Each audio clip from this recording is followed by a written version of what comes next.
Topic ہے. ہم normally اپنی زندگی میں بہت ساری چیزوں کی حفاظت کرتے ہیں. چیز جتنی قیمتی ہوتی ہے اس کی حفاظت بھی ہم اس قدر زیادہ کرتے ہیں. نارمل سا موبائل جیب میں ہو تو فکر نہیں ہوتی، قیمتی موبائل ہو تو بندہ ہر تھوڑی دیر بعد ہاتھ لگا رہا ہوتا ہے جیب میں، ہے نا.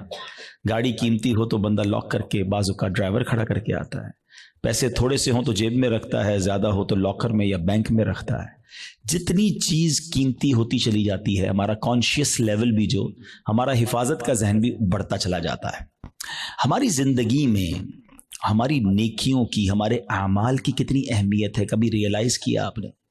اول تو شیطان ہمیں نیکیاں کرنے نہیں دیتا، وہ چاہتا ہی نہیں ہم نیکیاں کریں.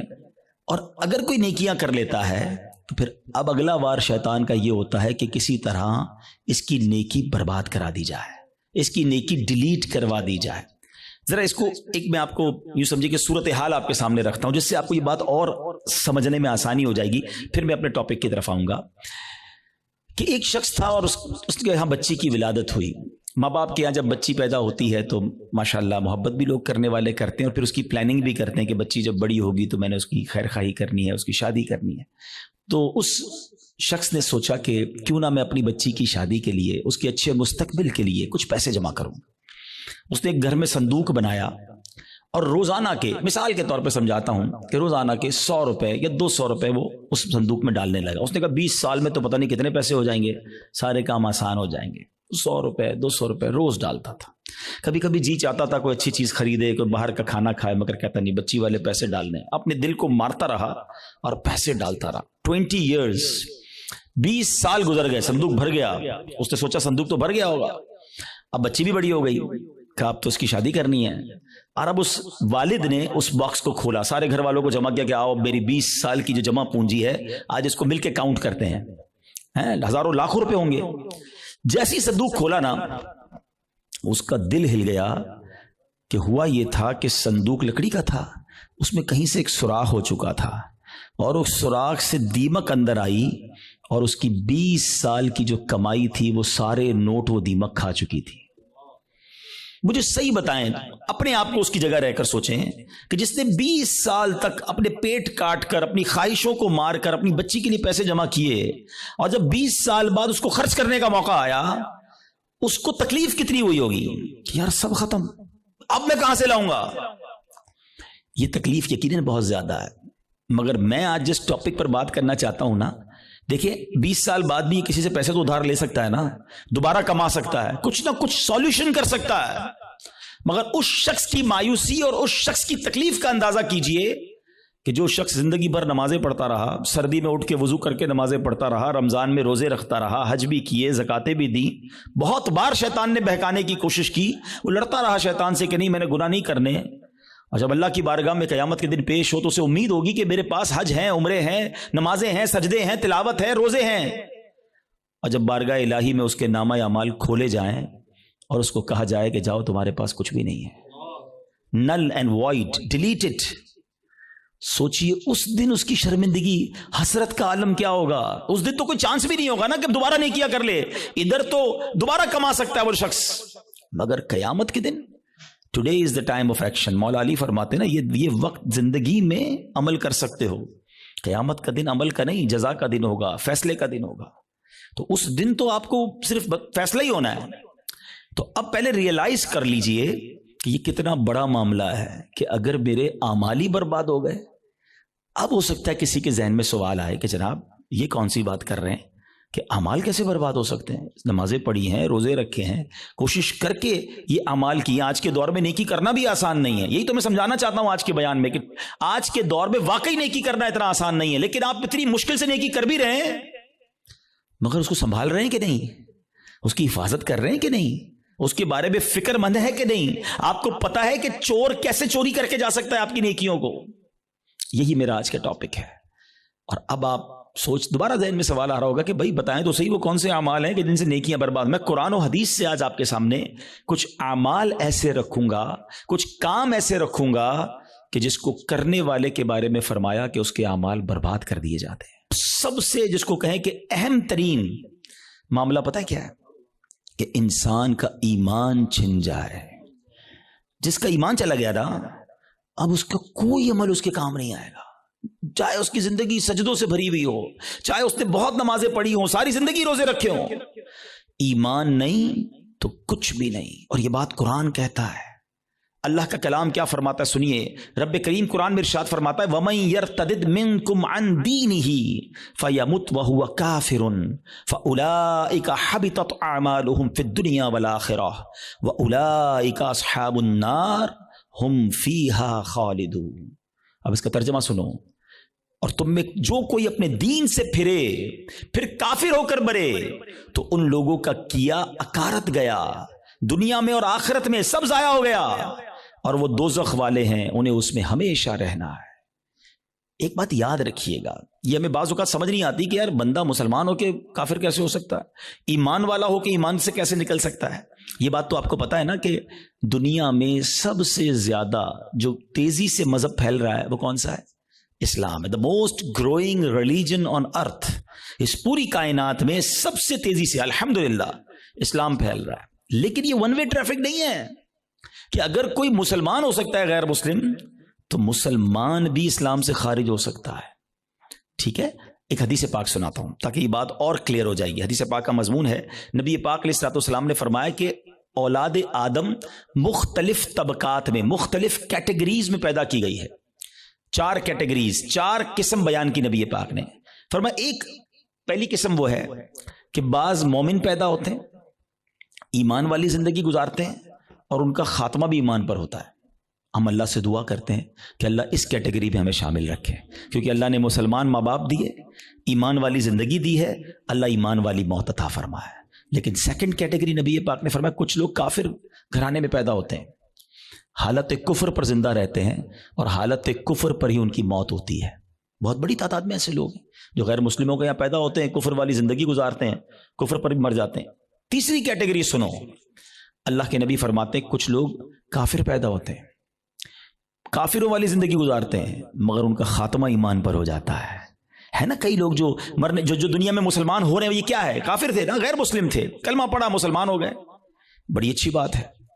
مجھے ایک واقعہ یاد آ گیا، ہانگ کانگ میں دعوت اسلامی والے جو تھے وہ ہمارے مبلغین کسی مریض کی عیادت کے لیے ہاسپٹل میں گئے۔ دعوت اسلامی کے تو طریقہ کار میں بھی شامل ہے اور ہمیں بھی جانا چاہیے، مریض کی عیادت سنت ہے۔ تو وہ لوگ وہاں عیادت کرنے گئے تو برابر میں بستر پر ایک 70 سال کا ہانگ کانگ میں ایک بوڑھا شخص غیر مسلم وہ بھی لیٹا ہوا تھا، علاج کروانے آیا تھا۔ جب وہ واپس جانے لگے اس نے اشارہ کیا ذرا ادھر آئیے گا، وہ ادھر گئے تو کہا تم لوگ کون ہو؟ چہرے پہ داڑھی تھی، سر پہ امامہ تھا۔ کہا مسلمان ہیں۔ کیوں آئے تھے؟ کہا ہمارا ایک دوست ہے وہ بیمار تھا، اس کو دیکھنے آئے تھے۔ اچھا مسلمان کیا ہوتا ہے، اسلام کیا ہوتا ہے؟ 7 8 10 منٹ بات چیت ہوئی، اسلامی بھائیوں نے اس کو دعوت دی کہ آپ بھی مسلمان ہو جائیں۔ ہسپتال کے بستر پر وہ بوڑھا شخص کلمہ پڑھ کر مسلمان ہو گیا۔ مگر اس سے بڑھ کر جو جس کو کہتے ہیں نا ایمان افروز بات یہ تھی کہ اگلے چند گھنٹوں بعد اس کا انتقال بھی ہو گیا۔ یعنی اس کے مقدر میں ایمان تھا تو اسپتال کے بستر پر بھی اس تک ایمان پہنچ گیا۔ یہ حدیث کا جو تیسرا حصہ ہے نا، سمجھو کہ کچھ لوگ کافر گھرانے میں پیدا ہوتے ہیں یا کافر ہوتے ہیں، پیدا ہی کافر کفر پر ہوتے ہیں، پوری زندگی کفر پر گزرتی ہے، مگر ان کا خاتمہ ایمان پر ہوتا ہے۔ اب نبی پاک علیہ الصلوۃ والسلام نے فرمایا چوتھی کیٹیگری یہ وہ لوگ ہوتے ہیں جو مسلمان گھرانے میں پیدا ہوتے ہیں، مومن پیدا ہوتے ہیں، اسلام والی زندگی گزارتے ہیں، مگر ان کا خاتمہ کفر پر ہوتا ہے۔ یہ چوتھی کیٹیگری ڈرانے والی ہے۔ اس سے سمجھنا ہوگا کہ ہمارے پاس کوئی گارنٹی نہیں کہ میں ایمان سلامت لے کر جاؤں گا۔ ایک بڑی پیاری حدیث بچے کو یاد ہے، انما الاعمال بالنیات، ہے نا، اعمال کا دار و مدار نیتوں پر۔ ایک اور حدیث ہے، انما الاعمال بالخواتیم، اعمال کا دار و مدار خاتموں پر ہے، خاتمہ ٹھیک ہونا ضروری ہے۔ ہم اس کی تو میں سے بہت ساروں کو تو فکر ہی کوئی نہیں کہ یار اچھا اس کی بھی فکر کرنی ہے، اس پر بھی کوئی بات کرنی ہے، اس کی بھی کوئی سیکیورٹی کرنی ہے۔ سوچئے نا۔ اچھا پھر اب یہ حدیث آپ نے سن لی، قرآن کی آیت سن لی، صحابہ نے بھی سنی، اولیاء نے بھی سنی، خود نبی پاک کا ایٹیٹیوڈ کیا تھا؟ اللہ کے حبیب علیہ الصلوۃ والسلام کی بڑی مشہور دعا ہے، یا مقلب القلوب ثبت قلبی علی دینک، اے دلوں کو پھیرنے والے میرے دل کو اپنے دین پر ثابت قدمی عطا فرما۔ اللہ کے نبی دعا کر رہے ہیں جن کے صدقے ہمیں دین ملا ہے۔ ہم تو نعت میں پڑھتے ہیں نا، تیرے صدقے میں آقا سارے جہاں کو دین ملا، وہ آقا دعا کر رہے ہیں کہ اے اللہ میرے دل کو تیرے دین پر ثابت قدمی عطا فرما. ہمارا کیا حال ہونا چاہیے؟ ہمیں ہر وقت کی فکر ہونی چاہیے. اگر nobody care about it, بات بھی نہیں کرتا کوئی. اعمال کو بچانے کے لیے سب سے پہلے ایمان کو بچانا ہوگا. اچھا اب دوسرا سوال آتا ہے کہ ٹھیک ہے حضرت سمجھ آ گیا کہ ایمان کی حفاظت کی فکر کرنی چاہیے, ایمان بڑی سینسٹیو چیز ہے. اب یہ بھی بتائیے کہ ایمان چلا کس چیز سے جاتا ہے؟ ہاں یہ اہم کوسچن ہے کہ ایمان سے بندہ خارج کیسے ہو سکتا ہے. اچھا پھر شیطان ہے نا, ابھی بھی ہو سکتا ہے کسی کے ذہن میں یہ بات ڈال رہا ہوگا, یار کیسی عجیب سی بات کر رہے ہیں مولانا صاحب, 50 سال کا تو ہو گیا, 60 سال کا ہو گیا, ساری زندگی کلمہ پڑھا اور اب ایمان سے بھی جا سکتا ہوں. جناب یہ بات پہلے سمجھنی ہوگی. میں آپ سے ایک سوال کرتا ہوں, 70 سال کوئی بے ایمان رہا, غیر مسلم رہا, صدق کے دل سے کلمہ پاک پڑھے, مسلمان ہو جائے گا, ایمان میں داخل ہو جائے گا؟ ایک جملہ ہی ہے نا. مگر دل سے کہا 70 سال کی کفر کی زندگی ایک طرف, ایمان میں آتے ہی پچھلے گناہ بھی معاف ہو جاتے ہیں. تو کیا کوئی 70 سال مسلمان رہ کر کوئی ایک جملہ ایسا کہہ دے ہیں معاذ اللہ, اللہ کی توہین کا, اللہ کے نبی کی توہین کا, اسلام کی توہین کا, جس کو کفریہ کلمات کہے جاتے ہیں, تو وہ بھی اسلام سے خارج ہو سکتا ہے. تو سب سے پہلے تو زبان کی احتیاط ہے. Think before you talk. بات کرنے سے پہلے سوچو میں کیا بول رہا ہوں, یہ کہیں اس گفتگو میں میرا ایمان تو غارت نہیں ہو جائے گا. تو آج یہ خیال ہی نہیں ہے. اب اس پہ بڑی بڑی سازشیں ہوئی ہیں, فلموں کے گانے ایسے بنائے گئے, کامیڈی شو ایسے بنائے گئے, یہ کامیڈینز یا فلموں کے گانے یا جناب دوستوں میں ہنسی مذاق, کبھی دوزخ کا مذاق, کبھی جنت کا مذاق, کبھی معاذ اللہ فرشتوں کا مذاق. ہماری لمٹ ہے, ہم مسلمان ہیں, ہماری باؤنڈری ہے. لوگ کہتے ہیں یار ریڈ لائن ہوتی ہے, بھائی ریڈ لائن مسلمان کی یہ ہے کہ وہ ان باتوں پر گفتگو نہیں کر سکتا, اس کا مذاق نہیں اڑا سکتا. ایک حد ہے ہماری نا, ہم جو چاہیں منہ میں بول دیں گے. دنیا میں کئی ایسے ملک ہیں جہاں کسی ادارے کے خلاف بات نہیں ہو سکتی, کسی پرسنالٹی کے خلاف بات نہیں ہو سکتی, ہم اس کو فالو کرتے ہیں. مگر ہم اسلام کے بارے میں, دین کے بارے میں جو منہ میں آیا کہہ رہے ہوتے ہیں. تو یاد رکھیں شیطان تو چاہتا یہی ہے. الٹیمیٹ گول پتہ ہے شیطان کا کیا ہے؟ کہ میں اور آپ غیر مسلم ہو کر قبر میں جائیں. وہ مرنے سے پہلے بھی آتا ہے, آخری وقت بھی بندے کے پاس آتا ہے کہ کسی طرح اس کا ایمان چھین لوں. اتنا خطرناک دشمن ہے وہ ہمارا, اور ہم سکون کی نیند سو رہے ہیں, ہمیں فکر ہی کوئی نہیں ہے. پھر دوسرا جو ایک پرابلم ہے جس کی وجہ سے ایمان برباد ہو سکتا ہے, وہ ہے گناہوں کی عادت. روایتوں میں آتا ہے کہ جب بندہ ایک گناہ کرتا ہے نا, اس کے دل پر ایک سیاہ نقطہ لگ جاتا ہے, اور جب وہ بار بار گناہ کرتا ہے تو وہ ایک نقطہ ایک وقت آتا ہے کہ پورا دل ہی کالا ہو جاتا ہے. جب دل کالا ہو جاتا ہے تو اس پر نصیحت کی بات ہی اثر نہیں کرتی ہے. پھر شیطان کے لیے بڑا آسان ہوتا ہے اس کا ایمان چھیننا. میں آخری بات اس موضوع پہ کر لوں تاکہ اگلے عمل کی طرف جاؤں, ورنہ یہی ایک ٹاپک ایسا ہے کہ میں پورا بیان اس پر کروں, اور کرنے چاہیے ایسے بیانات کہ ایمان کی حفاظت کی فکر بہت ضروری ہے. کہ اب آپ غور کریں, شیطان جو ہے نا, میں نے جیسے بتایا کہ وہ ہمارا پکا دشمن ہے اور ہمیں آخری وقت میں ہمارا ایمان چھیننا چاہتا ہے. اب ایک شخص ہے جو روزانہ شیطان سے ہار جاتا ہے. شیطان صبح اٹھنے لگتا ہے, شیطان کہتا ہے نہیں فجر نہیں پڑھنی, سو جا, رضائی اوڑی اور سو گیا. صبح ہوئی نہیں اور شیطان جیت گیا. فائٹ ہوئی, شیطان جیت گیا. دوپہر ہوئی, ظہر نہیں پڑھنے دی, شیطان جیت گیا. مارکیٹ میں گیا, بے پردہ عورت گزری, شیطان نے کہا دیکھ لے, دیکھ لیا, شیطان جیت گیا. موبائل اٹھایا, حرام دیکھ لے, بری ویب سائٹ دیکھ لے, دیکھ لی, شیطان جیت گیا. کاروبار کرنے لگا, شیطان نے کہا جھوٹ بول دے, جھوٹ بولا, شیطان جیت گیا. دھوکہ دے دے, دھوکہ دیا, شیطان جیت گیا. سود کما لے, سود کا کام کیا, شیطان جیت گیا. جس سے روز شیطان جیت رہا ہے, مرنے سے پہلے والی جو فائٹ ہوگی ادھر بھی تو شیطان آئے گا نا اس کو سمجھانے کے لیے کہ ایمان درست نہیں ہے, مسلمان درست نہیں ہے, اللہ کا کلمہ مت پڑھ. جو روز شیطان کی مان رہا ہے, کہیں مرنے سے پہلے بھی مان گیا تو اس کا کیا بنے گا؟ تو روز شیطان کی ماننے والے کے بارے میں یہ ڈر ہے کہ مرنے سے پہلے اس کا ایمان چھین لیا جائے گا. اور جو روز شیطان کو ہرا رہا ہے, سردی کے دن ہے, جی چاہتا ہے نہ اٹھوں, شیطان کہتا ہے سو جا, کہتا نہیں میں رحمان کا بندہ ہوں, شیطان کا بندہ نہیں, وہ فجر ادا کرتا ہے, شیطان کو ہراتا ہے. شیطان کہتا ہے حرام دیکھ, وہ نہیں دیکھتا, شیطان کو ہراتا ہے. شیطان کہتا ہے حرام کما, بڑے پیسے اس کام میں, وہ کہتا ہے نہیں حرام مجھے نہیں چاہیے. شیطان کو ہراتا ہے, بے پردگی سے اسے بچاتا ہے, وہ لڑتا ہے شیطان سے روزانہ. یہ فائٹ ساری زندگی رہے گی, یاد رکھو. اور جو روز شیطان سے لڑ رہا ہے نا, انشاءاللہ جب مرتے وقت شیطان اس کا ایمان چھیننے آئے گا نا, وہ ادھر بھی شیطان کی نہیں مانے گا, کلمہ پڑھ کر قبر میں چلا جائے گا. ہم بھول جاتے ہیں, وہ نہیں بھولتا. ہم سوتے ہیں, وہ نہیں سوتا. وہ جاگ رہا ہے، وہ ہم پر حملے کر رہا ہے، باریک حملے کرتا ہے. تو پہلی بات آج سمجھ جاؤ کہ ایمان سلامت لے کر قبر میں جانا یہ ہمارا الٹیمیٹ ٹارگٹ ہونا چاہیے ایٹ اینی کاسٹ. اگر ایمان میرے ہاتھ میں نہیں رہا تو میں تو گیا نا. تو ہمیں اس کی فکر بھی کرنی ہے، اس کے لیے دعائیں بھی کرنی ہیں. ہماری نمازوں میں، ہماری دعاؤں میں یہ شامل ہونا چاہیے. آپ بزرگوں کی دعائیں تو پڑھیں نا، نبی پاک کی دعائیں پڑھیں. ایمان کی سلامتی کا وہاں آپ کو ذکر ملے گا، ایمان کی حفاظت کا ذکر ملے گا. ہماری دعا کیا ہے؟ یا اللہ کاروبار میں برکت دے دے، صحت میں برکت دے دے، بڑا بنگلہ مل جائے، نوکری مل جائے. میں نہیں کہتا اللہ سے مت مانگو، اللہ کے سوا کس سے مانگیں گے؟ مگر آخرت بھی تو مانگو نا. قرآنی دعاؤں کو پڑھیں. اللہم ربنا آتنا فی الدنیا حسنہ، مگر فوراً کیا ہے؟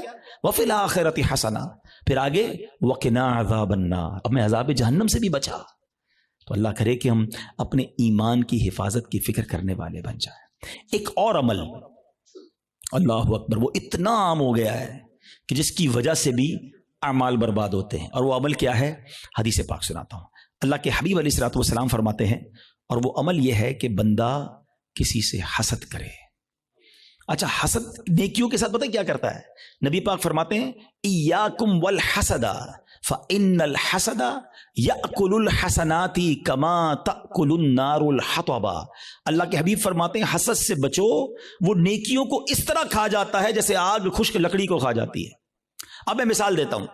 آپ نے لکڑی جلائی اور آگ جلائی اس پر، تھوڑی دیر بعد لکڑی کا کیا حال ہوگا؟ ختم نا، خاک ہو جائے گی. یہ پتہ کیا کرتے ہیں جو حسد کرنے والے ہوتے؟ سارا دن نمازیں پڑھی، روزے رکھے، صدقے کیے، رات آئی آگ لگائی اور سارے اعمال برباد کر دیے. یہ نیکیوں کو برباد کرنے والا کام ہے. اور حسد، اللہ اکبر، آج اتنا عام ہو چکا ہے. ہر دوسرے آدمی کو دوسرے سے حسد ہے، بلکہ بھائی کو بھائی سے حسد، بہن کو بہن سے حسد ہو گیا ہے. نبی پاک علیہ الصلوۃ والسلام فرماتے ہیں حسد سے بچو، کیونکہ حسد ایمان کو مونڈ دینے والا کام ہے.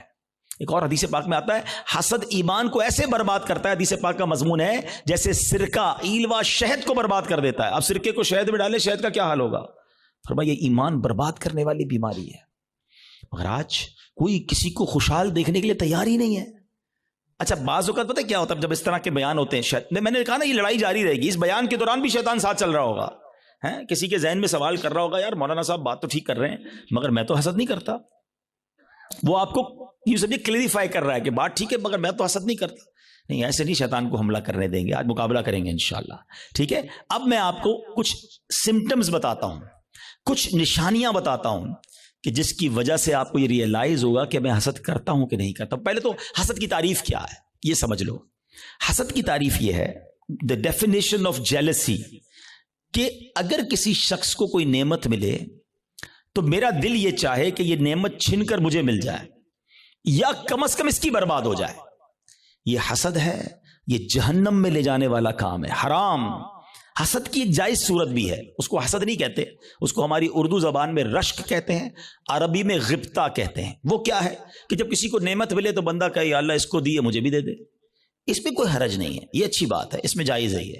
لیکن جو دوسری والی سائیڈ ہے وہ بہت زیادہ بڑھ گئی ہے. ٹھیک ہے، پہلے تعریف پتہ چل گئی. اب کچھ نشانیاں بتاتا ہوں، چیک کر لیتے ہیں. اگر ٹھیک ہے میرے اندر نہیں تو پھر صحیح ہے، پھر تو اللہ کا شکر ہے میرا دل صاف ہے. اگر گڑبڑ ہے تو پھر علاج بھی بتاؤں گا. اب پہلے تو لیبارٹری ٹیسٹ کر لیتے ہیں ایک دوسرے کا. چیک کیجئے آپ کی لائف میں کوئی ایسا ہے.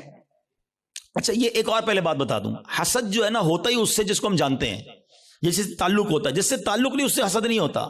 ہمیں فیصلہ آباد میں رہ کر برازیل کے کسی شخص سے حسد نہیں ہو سکتا، ہم جانتے ہی نہیں اس کو، پتہ نہیں کیا کر رہا ہے. حسد کس سے ہوگا؟ یا تو کسی دوست سے ہوگا، یا کسی رشتہ دار سے ہوگا، یا اپنی فیلڈ کے کسی بندے سے ہوگا.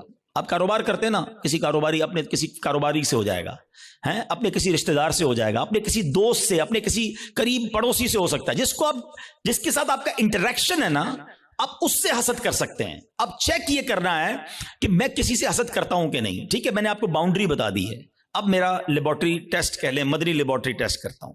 اب میں آپ کو 2-3 ایگزامپلز بتاتا ہوں. اپنے آپ سے خود ہی سوال کریں، مجھے جواب نہیں دینا، آپ نے اپنے آپ سے ہی سوال کرنا ہے. پہلا سوال، دنیا میں کوئی ایک بندہ ایسا ہے، یا عورت بھی ہو سکتی ہے، رشتہ دار بھی ہو سکتی ہے، کہ یار جب بھی اسے کوئی خوشی ملتی ہے نا، نعمت ملتی ہے، ترقی ملتی ہے، دولت ملتی ہے، شہرت ملتی ہے، تو مجھے پرابلم ہوتا ہے، مجھے مزہ نہیں آتا.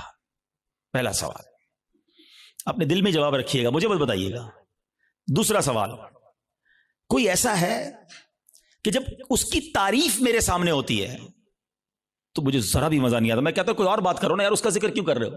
ہیں ایسا ہوتا ہے نا کبھی کبھی کہ ہمارے سامنے کسی کی تعریف کرتے ہیں, وہ بھائی نہیں یار ان کا کاروبار بہت آگے بڑھ گیا, یار وہ تو بڑے مشہور ہو گئے, ہاں ہاں ان کو تو بڑے لوگ عزت دیتے ہیں, یار اس کی بات چھوڑو, یار کوئی اور بات کرو. اگر کوئی ایسا ہے کہ اس کے بارے میں جب مجھ سے کوئی بات کرتا ہے اور یہاں پین فیل ہوتا ہے, میں بات بدلتا ہوں. دس از دا سیکنڈ کوسچن. ٹھیک ہے, یہ دوسرا ٹیسٹ ہے. اب تیسرا ٹیسٹ ہے.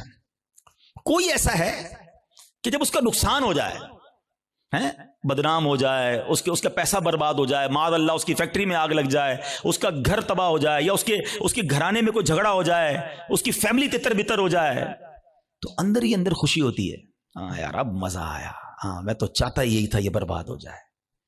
These are the 3 symptoms.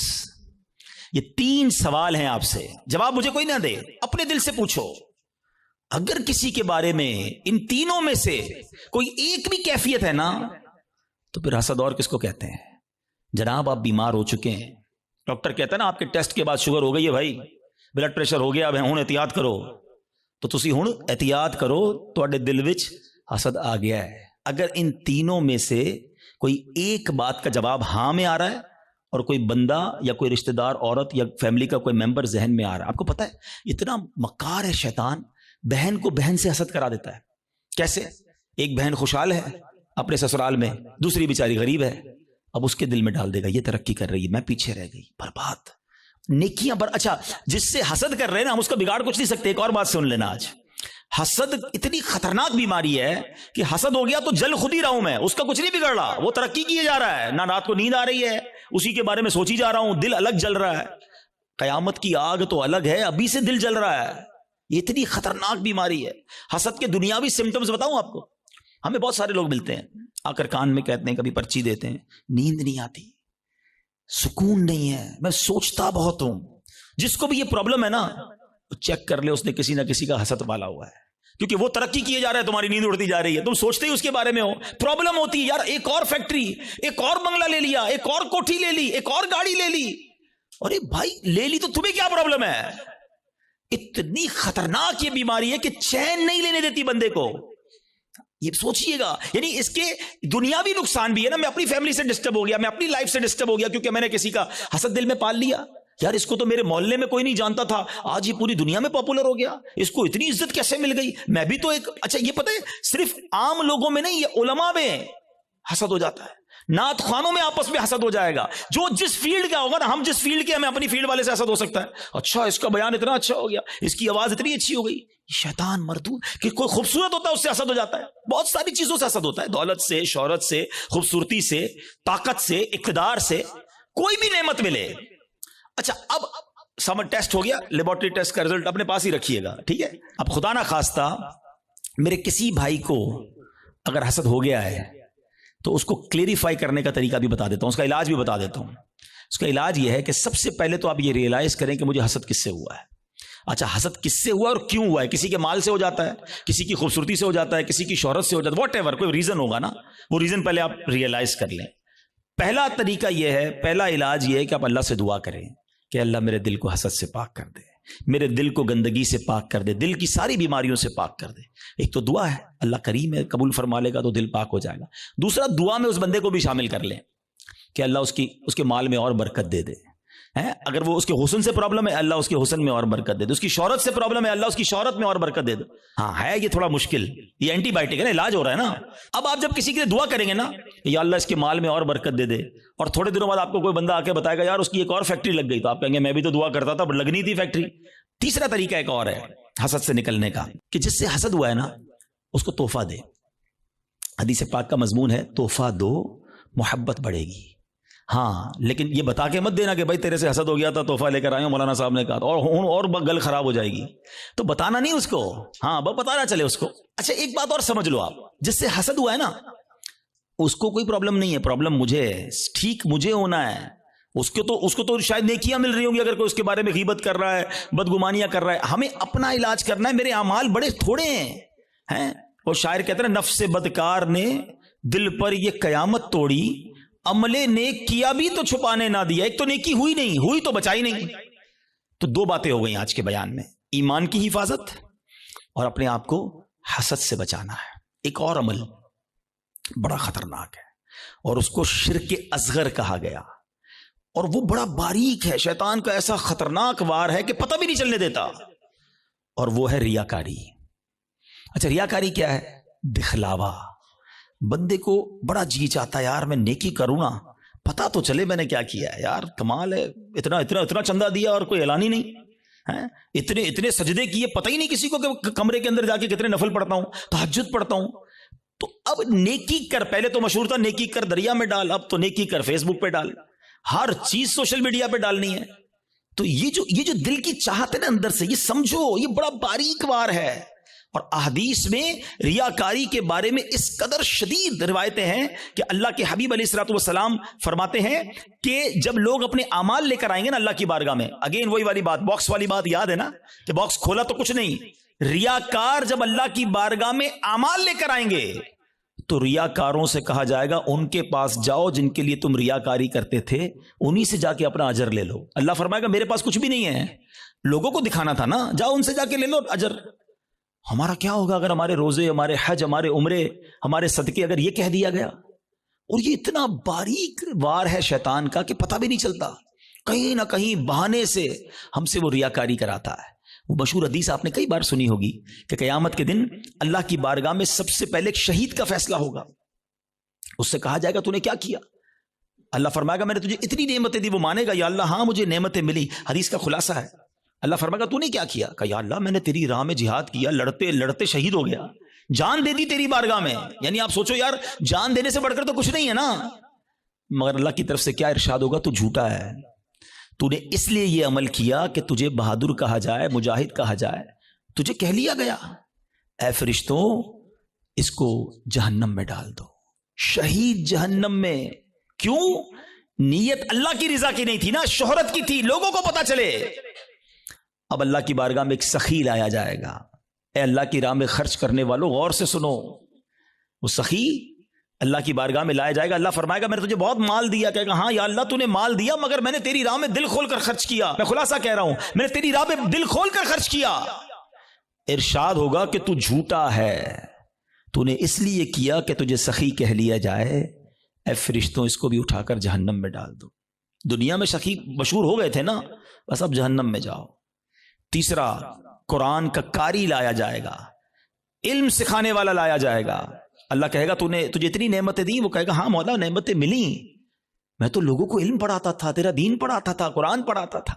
فرمایا تو جھوٹا ہے, تو نے اس لیے کیا کہ تجھے عالم کہا جائے, قاری کہا جائے. اے فرشتوں اس کو بھی اٹھا کر جہنم میں ڈال دو. کبھی بھی سیٹسفائی نہ ہوا کریں. Please try to understand. شیطان مردود پہلی کوشش یہ کرتا ہے ہماری نیکیاں نہ ہوں, اور دوسری کوشش یہ کرتا ہے کہ اچھا نیکیاں کر لی نا, اب اس کو نل اینڈ وائڈ کیسے کروں, ڈیلیٹ کیسے کرواؤں, ضائع کیسے کرواؤں. ادھر ہم مار کھا جاتے ہیں, ادھر ہم سوچتے ہی نہیں ہیں. بڑا جی چاہتا ہے لوگوں کو پتا چلے اتنے حج کیے ہیں, اتنے عمرے کیے ہیں. ایکچولی ہماری تو روز لوگوں سے ملاقاتیں ہوتی ہیں نا, معذرت کے ساتھ کسی سے ملنے جاتے ہیں نا, سب جگہ نہیں لیکن کچھ جگہ ایسا ہوتا ہے کہ 15 منٹ کے اندر بندہ اپنی 15 سال کی نیکیاں گنواتا ہے کہ میں نے اتنے حج کیے ہیں, الحمدللہ ہر سال عمرے پہ جاتے ہیں, سرکار نے بڑا کرم کیا ہے, تہجد کی نماز کی بڑی پابندی ہے, تو رجب شعبان کے روزے بھی رکھتا ہوں, تو فلاں علاقے میں بھی ہم غریبوں کی مدد کرتے ہیں, تو فلاں بھی. بندہ کہے آئی صاحب کس نے پوچھا تھا یہ سب آپ سے؟ ہم نے تو طبیعت پوچھی تھی آپ کی, آپ نے طبیعت کے جواب میں پوری لسٹ نکال کے دے دی. اچھا اب ذرا میں چوٹ کرنے کے لیے کہہ رہا ہوں کہ جو بندہ 15 سال پرانا حج یاد رکھے ہوئے ہے, اس کو آج صبح جو جھوٹ بولا ہے وہ یاد ہے؟ تھوڑی دیر پہلے موبائل اٹھا کر حرام دیکھا وہ یاد ہے؟ آدھے گھنٹے پہلے غیبت کی تھی وہ یاد ہے؟ آج دن میں کئی گناہ ہوئے وہ یاد نہیں, اور 20-20 سال 25-25 سال پرانی نیکی یاد ہے جو بار بار لوگوں کو بتائی جا رہا ہوں. پوچھے یہ کیوں؟ دیکھیں مجھے بتانے سے مجھے تو کوئی نقصان نہیں ہوا, آپ کا کہیں لاس تو نہیں ہو گیا. انما الاعمال بالنیات. اللہ کی بارگاہ میں ہماری نیتیں کیا ہیں؟ ہم سوچیں. تہجد تو اکیلے میں پڑھتا ہے نا بندہ, لیکن کبھی ہم نے پڑھ لی تہجد, اب پیٹ میں درد ہو رہا ہے, سامنے والے کو کیسے بتاؤں کہ تہجد پڑھی ہے؟ بس یار آج بہت تھکا ہوا ہوں. خیریت کیوں تھکے ہیں حاجی صاحب؟ تو الحمدللہ تہجد میں اٹھ جاتا ہوں نا. اچھا آپ تہجد بھی پڑھتے ہیں؟ اور ہن دل وچ ٹھنڈ پی گئی, اینو پتہ چل گیا اسی تہجد گزار نے. وہ نہیں بلو ٹک آتا ہے واٹس ایپ پہ میسج ریسیو, ہمیں لگتا ہے میری عبادت اس کو ریسیو ہو گئی. اور ساڈے دل وچ ٹھنڈ پی گئی، اور اللہ کے بندے ریسیو بھی ہو گئی، ادھر سے ڈیلیٹ بھی ہو گئی. کیوں بتانا ہے؟ میں جانوں میرا رب جانے. یہ سمجھو بات کو، یہ بڑی باریک شیطان کا وار ہے. مسجد میں چندہ دیں، امام صاحب کو اسپیشل پرچی جاتی ہے، ذرا حاجی صاحب کے لیے اعلان کریں، ذرا کولر لگایا حاجی صاحب نے، مسجد کے پنکھے فلاں حاجی صاحب نے لگائے، قالین فلاں حاجی صاحب نے. کیوں؟ آپ قالین لگا دیں، رب ثواب دینے والا ہے. میں ہر کسی اچھا اب اگین میں دیکھیں ہر اپنے ٹاپک میں شیطان کا ایک وار بھی انکلوڈ کر رہا ہوں. ابھی شیطان پتہ ہے کیا وار کر رہا ہوگا؟ ہائے ہائے اتنا مردود ہے نا. یہ اس بیان میں بھی ہمیں کوئی اور بندہ یاد دلا رہا ہوگا، یہ عبدالحبیب بھائی صحیح کہہ رہے ہیں، یہ فلاں آدمی ہے نا مسجد میں اعلان کرواتا ہے، وہ فلاں آدمی ہے نا نیکیاں بڑی بتاتا ہے، وہ ہمیں کوئی اور یاد دلا رہا ہوگا. ہمیں اپنے بارے میں فیصلہ نہیں کرنے دے گا. ہمارے پاس کوئی پیرامیٹر نہیں ہے کہ ہم کسی کو ریاکار کہہ سکیں، کیونکہ اگر نیکی کوئی اعلانیہ اس لیے کر رہا ہے کہ لوگوں کو ترغیب ملے تو اس کو ثواب ہے. کیا ہے انما الاعمال بالنیات. میں اپنے دل کو تو چیک کر لوں، ہم اپنے دل کو سب چیک کریں، رائٹ لیفٹ نہیں دیکھنا. کہ میں جب اعلان کرنے کی سوچتا ہوں، میں جب واٹس ایپ یا فیس بک پہ لگاتا ہوں، میں جب دوستوں کو بتاتا ہوں قرآن اتنا پڑھا، تلاوت اتنی کی، بس یار آج آفس پہ غریب بندہ آیا تھا بڑا پریشان تھا، میں نے تو یار اس کو فوراً 25,000 روپے دے دیے. یہ کس لیے کہا؟ اگر اچھی نیت ہے تو ٹھیک ہے، ورنہ ہم جانتے ہیں کہ سامنے والا کا اچھا ماشاءاللہ یار اللہ آپ کو سلامت رکھے. پلیز شیطان کے وار کو سمجھو. میں نے آپ کے سامنے حدیث رکھی ہے کہ شہید جہنم میں جائے گا، وہ شہید جو جہاد کر رہا ہے مگر دکھاوے کے لیے کر رہا ہے، وہ سخی جہنم میں جائے گا جو کروڑوں لاکھوں روپے خرچ کر رہا ہے مگر دکھاوے کے ساتھ کر رہا ہے اللہ کے لیے. ایک چپتا ہوا سوال کر کے اگلے ٹاپک کی طرف جاتا ہوں. اپنے آپ سے میں بھی سوال کرتا ہوں، میں خود اپنے آپ سے بھی سوال کرتا ہوں. میرے اور آپ کے پاس ایسی کتنی نیکیاں ہیں جو فقط میں جانوں اور میرا رب جانے؟ کبھی اکیلے میں سوال کرنا اپنے آپ سے کہ کسی کو نہیں پتا، دنیا میں کسی کو نہیں پتا، بس میں جانوں میرا رب جانے. ثواب تو اس سے ہی لینا ہے نا، جنت میں تو اسی نے مجھے داخل کرنا ہے اپنے کرم سے، میں کیوں دنیا والوں کو بتاؤں؟ اچھا پھر اخلاص، ریاکاری کے اگینسٹ کیا ہے؟ اخلاص. اخلاص کی تعریف پتہ ہے کیا ہے؟ آئے ہائے ہائے، علماء بھی کمال کرتے ہیں، ایک جملے میں گلی مکا دیتے ہیں. کہتے ہیں اخلاص کی تعریف یہ ہے جس طرح تم اپنے گناہوں کو چھپاتے ہو نا، اس طرح اپنی نیکیوں کو چھپاؤ. ہم میں سے کوئی چاہتا ہے میری خطائیں پتہ چلیں کہ میں نے کل کیا گناہ کیا، پرسوں کیا کیا؟ نہیں نہیں نہیں، کسی کو میری خطا نہیں پتہ چلنی چاہیے، ہم چھپاتے ہیں، مگر نیکیاں سب کو پتہ چلنی چاہیے. سمجھو اس وار کو شیطان کے. تیسرا عمل میں نے بتا دیا آپ کو، ریاکاری. چوتھا عمل جو اس سے ملتا جلتا ہی ہے، وہ بھی اعمال برباد کرنے والا عمل ہے، اور وہ ہے خود پسندی. انسان جو ہے نا اپنے اندر اپنے آپ کو بہت کچھ سمجھنے لگتا ہے. حدیث پاک میں آتا ہے خود پسندی 70 سال کے عمل کو برباد کر دیتی ہے. آئے ہائے، میں 70 سال نمازیں پڑھوں، 70 سال روزے رکھوں، صدقے خیرات کروں، اور ایک خود پسندی میرے سارے اعمال برباد کر دے. ایک بزرگ کے بارے میں آتا ہے، اپنے بچے کے ساتھ کہیں سفر پر جا رہے تھے. تو جب سفر پر جا رہے تھے تو سرائے خانہ آیا، رات کو سو گئے قافلے والوں کے ساتھ. باپ بیٹے اٹھے اور تہجد کی نماز پڑھی. جب تہجد پڑھی نا تو بیٹے نے ابو کو کہا ابو یہ کیسے لوگ ہیں، سارے سوئے ہوئے ہیں، کوئی بھی نہیں اٹھا تہجد کے لیے. تو والد نے بیٹے کو بڑا کمال کا جواب دیا کہ بیٹا تو بھی سویا رہتا تو اچھا ہی تھا. سمجھ آئی بات؟ یہ جملہ بڑا کمال کا ہے. آپ تہجد پڑھ کر دوسروں کو حقیر سمجھنے لگے نا، اور اپنے آپ کو میں نے تہجد پڑھی، دیکھو یار یہ سب سو رہے ہیں. یہی تو خود پسندی ہے کہ اپنے آپ کو کچھ سمجھ رہے ہیں، اس کا اپنا ہی کمال سمجھ رہے ہیں، اللہ کی عطا نہیں سمجھ رہے اسے. خود پسندی نہیں آنی چاہیے. 70 سال کے عمل برباد کرنے والا میں نے عمل آپ کے سامنے رکھا ہے. اب میں آخری بات، ایسے بہت سارے اعمال ہیں لیکن ظاہر ایک بیان میں سارے تو نہیں ڈسکس کر سکوں گا نا. میں کوشش کروں گا یا کوشش کر رہا ہوں کہ وہ اعمال زیادہ ڈسکس کروں جو بہت زیادہ پینیٹریٹ کر گئے، وہ ہمارے درمیان آ چکے ہیں اور ہماری نیکیاں برباد ہو رہی ہیں اس سے. Try to understand, try to secure your good deeds. اچھے اعمال کو بچانے کی فکر کرو نا، ہے ہی تھوڑے اور وہ بھی برباد ہو گئے تو بنے گا کیا میرا؟ اور اب وہ کیا ہے؟ وہ قرآن کہتا ہے. وہ کیا ہے؟ قرآن کہتا ہے یا ایھا الذین آمنوا لا تبطلوا صدقاتکم بالمن والاذی. اے ایمان والو اپنے صدقے باطل نہ کرو احسان جتا کر اور تکلیف دے کر. یہ بھی بہت بڑا مسئلہ ہے. اول تو کسی کے ساتھ بھلائی کرنی نہیں ہے، اور بھلائی کر لی اب ساری زندگی اسے احسان جتانا ہے. یاد ہے نا میں نے نوکری دلائی تھی، بھول تو نہیں گیا؟ چپل پہن کر آیا تھا میرے پاس، اب گاڑی والا ہو گیا، بھول تو نہیں گیا میرا احسان؟ تیری بہن کی شادی تھی، میں نے اس کا جہیز دلوایا تھا، بڑا آدمی ہو گیا لیکن یاد ہے نا میں نے تیرے کو لون دلوایا تھا. توبہ توبہ توبہ. سوچو کبھی کبھی زندگی میں احسان جتانے والے مت بننا. میری اور آپ کی اوقات کیا ہے؟ اگر میں نے کسی کے ساتھ بھلا کیا, میں نے اللہ کی راہ میں خرچ کیا تو یہ رب نے دیا نا. میں خدا کی قسم کئی بار یہ بیانات میں جملہ کہا ہے کہ یار جب بھی اللہ کی راہ میں دو نا, کسی غریب کی مدد کرو, کسی صدقے کی جگہ پر دو, مسجد میں دو, واٹ ایور, اللہ کی راہ میں خرچ کر کے اللہ کی بارگاہ میں ایک سجدہ بھی کیا کرو. اللہ تیری مہربانی, تو نے دینے والا بنایا, مجھے مانگنے والا نہیں بنایا ہے.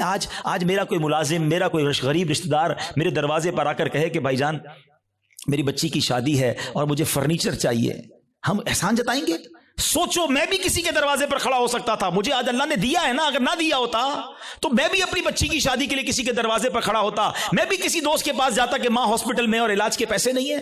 یہ صرف میرے رب کی مہربانی ہے کہ لوگ میرے پاس آ رہے ہیں اور میں انہیں دے کر جتاؤں گا.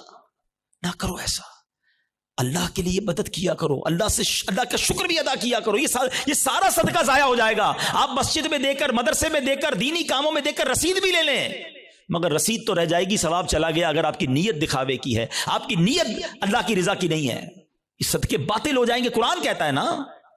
میں جب بھی یہ بات بیان کرتا ہوں مجھے ایک واقعہ یاد آ جاتا ہے کہ ایک بار میں بزنس مین ہے, ان کے گھر گیا, کافی بڑا ان کا بنگلو ہے. ہم بیٹھے تھے تو ان کا ملازم چائے لے کر آیا.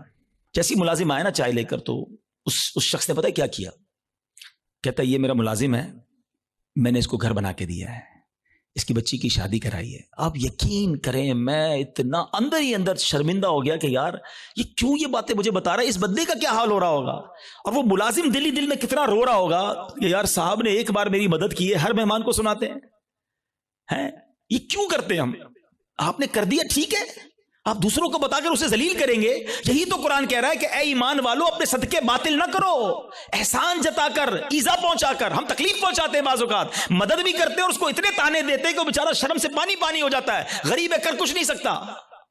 یہ کبھی بھی اپنے اندر عادت نہیں ہونی چاہیے. بلکہ سچی بات بتاؤں, ہمیں تو یہ بھی نہیں امید ہونی چاہیے کہ یار میں کسی کو صدقہ دوں تو یہ میرے لیے دعا کرے, میرا نام لے کے دعا. ہم پتہ ہے کہ عمرے پہ بھیجتے ہیں کسی کو, جاؤ عمرے پہ جانا, ہر چکر میں میرے لیے دعا کرنا. ہم تو ساتھ فیس بھی رکھتے ہیں, اتنے عمرے کرنا, امی کے نام پہ کرنا, ابا کا. اور یار آپ کچھ بھی نہ بولو اس کو, وہ جا رہا ہے قدم قدم پر ثواب آپ کو مل رہا ہے. آپ کو بولنے کی ضرورت کیا, میرا رب سب جانتا ہے نا.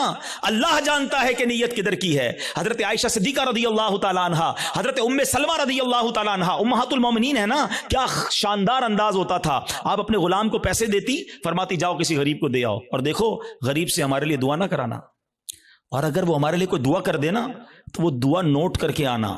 اب مثال کے طور پہ وہ غریب کو جا کے پیسے دیتے, غریب دعا کرتا کہ یا اللہ ان کی خیر ہو, رزق میں برکت ہو, وہ دعائیں لکھ کر لاتے. اور حضرت ام سلمہ اور بی بی عائشہ ہاتھ اٹھا کر اس فقیر کے لیے وہی دعائیں کیا کرتی جو انہوں نے ان کے لیے کی تھیں, اور فرماتی دعا کا بدلہ دعا ہو جائے, اجر اللہ سے لینا ہے. سبحان اللہ, کیا انداز ہے. صدقہ کریں, اللہ کی راہ میں خرچ کرو, مگر ایسے کرو کہ دائیں ہاتھ سے خرچ کرو, بائیں ہاتھ کو پتہ نہ چلے. وہی سوال اگین, ایسے کتنے اعمال ہیں میرے اور آپ کے پاس کہ میں جانوں اور میرا رب جانے. ہاں یقیناً کچھ نیکیاں ایسی ہوتی ہیں جو کھل کے کرنی چاہیے اور اس نیت سے کرنی چاہیے کہ لوگ کریں, لیکن دل کی کیفیت اپنے آپ سے پوچھ لیں. تو بہرحال میرے پیارے اسلامی بھائیو, آج کے اس مختصر سے بیان میں جو میں نے ٹاپک چوز کیا تھا کہ ہم اپنے اعمال کی حفاظت کی فکر کریں, ہم اپنے پیسوں کی, اپنی فیکٹری کی, اپنے گھر کی, اپنی گاڑیوں کی, سب کی حفاظت کی فکر کرتے ہیں کیونکہ وہ قیمتی ہیں. خدا کی قسم سب سے زیادہ قیمتی میرا ایمان ہے. ایمان نہیں تو کچھ نہیں, اور سیکنڈ پھر میرے اعمال ہیں, نیکیاں نہیں ہیں. قیامت کے دن اگر کہہ دیا گیا کہ تمہاری کوئی عبادت قبول نہیں تو پھر ہم کدھر جائیں گے؟ ہمارے بزرگان دین اتنے سینسٹیو تھے اس معاملے میں. ایک بزرگ کے بارے میں آتا ہے, وہ کپڑے سیتے تھے, بہت اچھے کپڑے سیتے تھے. تو وہ مارکیٹ میں جاتے تھے اور جو کپڑے بناتے تھے وہ سیل کرتے تھے. تو وہ ایک بار گئے ایک جگہ پر اور ایک کپڑے کے بڑے ایکسپرٹ تاجر کو انہوں نے اپنا پیس دیا, کڑائی وڑائی کر کے لے گئے تھے. تو اس نے جیسے ہی کپڑا ہاتھ میں لیا نا تو اس نے اس کے عیب نکالنا شروع کیے, اسٹچنگ ٹھیک نہیں ہے, کلر کمبینیشن ٹھیک نہیں ہے, فلاں چیز غلط ہے. تو وہ بزرگ رونے لگے. تو وہ تاجر کہتا ہے آپ روئیں نا, میں لے لیتا ہوں, پرچیز کر لیتا ہوں, آپ رو کیوں رہے ہیں؟ کہتے ہیں میں اس لیے نہیں رو رہا تمہیں میرے کپڑا میں عیب نکالیں. میں یہ سوچ رہا ہوں کہ میں نے یہ کپڑا اپنے ہوش کے مطابق, اپنی خیال کے مطابق بالکل صحیح سیا تھا, مگر جب یہ کپڑا کسی ایکسپرٹ کے ہاتھ میں آیا تو اس کو میرے عیب پتہ چل گئے. میں نے اپنی سوچ سے نمازیں ٹھیک پڑھی ہیں, اپنے حساب سے صدقے ٹھیک کیے ہیں, میں نے عمرے اور حج ٹھیک کیے ہیں, لیکن قیامت کے دن جب یہ اعمال اللہ کی بارگاہ میں پیش ہوں گے اور ادھر سے کہہ دیا گیا تیرے سجدوں میں اخلاص نہیں ہے, تیرے صدقوں میں اخلاص نہیں ہے, تیری عبادت میں ذوق نہیں ہے, تیری نیتیں اچھی نہیں ہوں گی, تو میرا کیا بنے گا؟ اس طرح وہ سوچتے تھے. کبھی ہم نے نیکی کر کے یہ سوچا کہ یا اللہ نیکی بچی رہے, قبول فرما لے؟ ہم تو نیکی کر کے پھول جاتے ہیں, بھائی میں نمازی, میں حاجی, میں روزہ دار, میں صدقہ دینے والا. نہیں, پلیز سمجھو بات کو. ہم نے کئی ایسے واقعات پڑھے ہیں کہ جو بڑے بڑے نامور اس زمانے کے جناب مستجاب الدعوات ہوا کرتے تھے. جب شیطان غالب آیا, نفس غالب آیا, لالچ غالب آئی, تو ایمان بھی ہاتھ سے چلا گیا. بلم بن باعورہ کا واقعہ کس کو نہیں پتا؟ مستجاب الدعوات تھا وہ شخص, لیکن جب لالچ غالب آئی, شیطان کا داؤ چل گیا, حضرت موسیٰ کے خلاف ہوا, ان کے بارے میں بددعا کرنے لگا, اس کی زبان لٹک کر باہر آ گئی اور کفر پر اس پر خاتمہ ہوا. ہمیں ڈرنا ہے, دعائیں مانگنی ہے, اور یہ خوف ہمیں صحابہ میں نظر آتا ہے. ہاں, سیدنا ابوبکر صدیق, حضرت عثمان غنی, حضرت مولا علی, بی بی فاطمہ, بی بی عائشہ رضی اللہ عنہ, ان کے واقعات تو پڑھیں. یہ تنکا اٹھا کر کہا کرتے تھے کاش میں تنکا ہوتا انسان نہ ہوتا. کیوں کہتے تھے؟ کہ اللہ کی بارگاہ میں پیش ہوا اور وہاں میرا ایمان نہ چلا جائے, میرے اعمال برباد نہ ہو جائیں. تو بہرحال میرے پیارے اسلامی بھائیوں, یہ فکر میں آج کے بیان میں پیش کرنا چاہتا تھا. حسد سے بچنا ہے, نیت کر لیں انشاءاللہ. ہم نے احسان جتانے سے اور دکھلاوے سے بچنا ہے, خود پسندی سے بچنا ہے, اور سب سے مین جو پہلا میرا ٹاپک تھا, ایمان کی حفاظت کی فکر کرنی ہے. ایمان کے ڈاکو گھوم رہے ہیں, یقین کریں, اور وہ ایسا ڈاکو ہے شیطان کے نظر بھی نہیں آتا. اور ڈاکو تو نظر آتے نا, پولیس والا آپ کھڑا کر لیں گے, آپ کو دل کے آگے پیچھے پہرے دار بٹھانے ہوں گے. پہرے دار کون ہیں؟ آپ نے نماز پڑھ کے پہرے دار بٹھانا ہوگا, آپ نے کلمہ پاک کا ورد کرنا ہوگا. اچھا, یہ بھی بڑا پرابلم ہے. سب کی تمنا کیا ہے؟ یا اللہ مرنے سے پہلے, مرتے وقت کیا نصیب کرنا؟ کلمہ نصیب کرنا. آج دن میں کتنی بار کلمہ پڑھا ہے؟ یہ چیک کرو نا. مرتے وقت سب کو کلمہ چاہیے, زندگی میں پڑھو نا. اور یہ بات بڑی عجیب بتانے جا رہا ہوں, ایک بزرگ کا جملہ میں بھولتا نہیں ہوں. وہ کہتے ہیں اپنی زبان کو کلمے کا عادی بناؤ, تاکہ جس دن زبانیں بھاری پڑیں گی اس دن تمہاری زبان سے کلمہ جاری ہو جائے. موت کے وقت نا زبان بھاری ہو جاتی ہے, مگر ہم کئی ہفتے ہو گئے کلمہ نہیں پڑھا ہم نے. کتنی تسبیحاں پڑھی کلمے کی؟ روز کم از کم ایک تسبیح 100 بار کلمہ. اچھا, آپ کو پتہ ہے حدیث پاک میں افضل الذکر کہا گیا, سب سے افضل اگر کوئی ذکر ہے تو وہ لا الہ الا اللہ محمد الرسول اللہ. پورا کلمہ پڑھیں, یا کم از کم لا الہ الا اللہ کا ورد کریں, اور آخر میں 3 بار محمد الرسول اللہ صلی اللہ تعالی وسلم پڑھ لیں, تاکہ میری زبان کلمے کی عادی رہے. اور جو چیز عادی ہوتی ہے نا, وہ پتہ کب نکلتی ہے؟ آخری بات, چلیں یہ بھی ایک بڑی دلچسپ بات بھی ہے, اور اللہ کرے کہ میرے بیان سے کوئی یہ میسج لے جائے. انسان پر جب دھکا لگتا ہے نا, چوٹ لگتی ہے, مشکل وقت آتا ہے, تو جو اندر اصلی ہوتا ہے نا وہ باہر نکل آتا ہے. ٹھیک ہے, یہ اس کو میں آپ کو ایک ایگزامپل سے سمجھاؤں گا.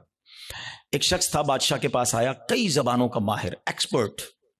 اس کی زبان اتنی فلوئنٹ تھی کہ اس نے چیلنج کیا کہ میری اوریجنل زبان پہچان کے بتائیں. عربی بھی تو انگلش بھی تو اردو بھی تو فرینچ بھی, جس زبان میں بات کریں اس زبان میں وہ جواب دے, اور بڑی فلوئنٹ جواب دے.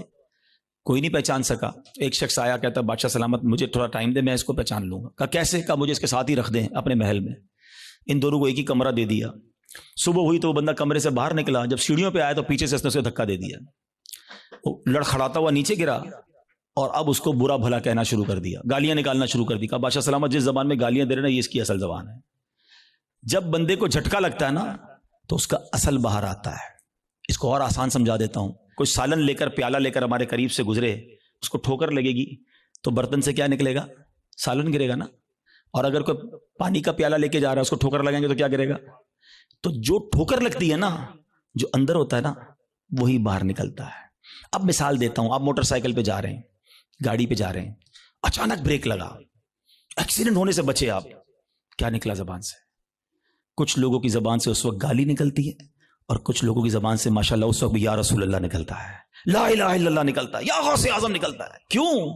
اندر اچھا بھرا ہوا ہے. جب جھٹکا لگانا تو اندر والا باہر آ گیا. اور ہم نے دیکھا ہے اس وقت کئی ایسے لوگ ہوتے ہیں جن کی زبان سے اس وقت بھی گالی نکلتی ہے, بری بات نکلتی ہے, ارے تیری تو. کیوں؟ اندر گندا بھرا ہوا ہے. اپنے برتن کو صاف رکھنا, موت کے وقت ایک جھٹکا لگنا ہے, اور جب جھٹکا لگے نا تو میری زبان کلمہ پڑھ لے, میری زبان میرے آقا کا نام لے لے, میری زبان درود پاک پڑھ لے. اندر اچھا ہونا چاہیے, بری محفلیں چھوڑ دو, برے دوست چھوڑ دو, ورنہ یہ گندگی بھر جائے گی دل میں. اور روزانہ کم از کم 100 بار نیت کرو کہ کلمہ پاک پڑھیں گے انشاءاللہ. ہاں, ابھی کلمے پڑھتے رہو تاکہ مشکل وقت جب آئے, جب سکرات کے وقت زبان بھاری ہو جائے تو میری زبان کلمہ پڑھنے والی بن جائے. تو انشاءاللہ کلمے کے عادی بن جاؤ, اور ایسے دوستوں سے بچو, ایسی محفلوں سے بچو جہاں کفریہ باتیں کی جاتی ہیں. میرے رضا نے تو 100 سال پہلے کہہ دیا تھا کہ سونا جنگل, رات اندھیری, چھائی بدلی کالی ہے, سونے والو جاگتے رہیو, چوروں کی رکھوالی ہے. اور چور بھی کیسا ہے شیطان؟ آنکھ سے کاجل صاف چرا لے, یا وہ چور بلا کے ہیں, تیری گٹھڑی تاکی ہے اور تو نے نیند نکالی ہے. تیرا ایمان چھیننے آیا ہے اور تو سو رہا ہے, تجھے فکر ہی نہیں. تو بہرحال الحمدللہ دعوت اسلامی کے اس پیارے ماحول میں ہمیں ایسی سوچ دی جاتی ہے کہ ہم اپنے اعمال کی حفاظت کی فکر کریں, اپنے ایمان کی حفاظت کی فکر کریں. پہلے تو نیکیاں کرنی ہیں اور ضرور کرنی ہیں, مگر پھر اس کو بچانا ہے, اس کی سیکیورٹی کی فکر کرنی ہے. اور میں نے آج چند باتیں بتائیں. میں آخر میں ایک بک سجیسٹ کرنا چاہوں گا. ایک کتاب ہے جس کتاب سے میں نے آج بیان کیا, یہ بھی مکتبۃ المدینہ کی مہربانی ہے, دعوت اسلامی کی یقین کریں مہربانی ہے. اگر میں آپ کو کہوں یار حدیثیں جمع کرو اور ڈھونڈو اس میں کون کون سی چیزیں جو اعمال برباد کریں گی, ہم کہاں سے ڈھونڈیں گے؟ اللہ کی رحمت سے دعوت اسلامی والوں نے ایک پوری کتاب بنا دی ہے. ساری وہ حدیثیں اور قرآن کی آیتیں جمع کر دیں کہ جس میں نبی پاک نے اور اللہ کے پیارے کلام نے ہمیں بتایا کہ یہ وہ عمل ہے جو تمہاری نیکیاں برباد کر دیں گے. وہ کتاب لیں, اس کو پڑھیں. تو بہرحال آج انشاءاللہ یہ آپ نے اور میں نے عزم کر کے جانا ہے, اب شیطان کو نیکیاں نہیں برباد کرنے دوں گا. ایسے کیسے برباد کر دے؟ تو اتنی مشکل سے نیکی کماؤں اور میری برباد کر دے ایک جھٹکے کے اندر. آپ کے پیسے کو چھین لے, کتنا برا لگتا ہے کہ یار میں آج سارا دن محنت کر کے اپنے بچوں کے لیے پیسے کما کے آؤں اور رات کو آؤں اور اپنے پیسوں کو آگ لگا دوں. کوئی نہیں کرنے دے گا. یہ ہم حسد کر کے نیکیوں کو آگ لگا دیتے ہیں. تو انشاءاللہ آج کے بعد اپنی نیکیوں کی حفاظت کریں گے انشاءاللہ, اور نیکیاں بڑھانے اور نیکیوں کی حفاظت کرنے کے لیے اللہ کی رحمت سے دعوت اسلامی کا ماحول آپ کے سامنے ہے. اس ماحول سے وابستہ رہیں, دعوت اسلامی کے اجتماعات میں آتے رہیں, مدنی چینل دیکھتے رہیں, اس طرح کے مزید بیانات سنتے رہیں گے تو انشاءاللہ آپ کو سیکھنے کو ملتا رہے گا انشاءاللہ عز و جل. اور مدنی قافلوں میں بھی سفر کریں. اللہ کریم ہم سب کا جمع ہونا اپنی بارگاہ میں قبول فرمائے. میرے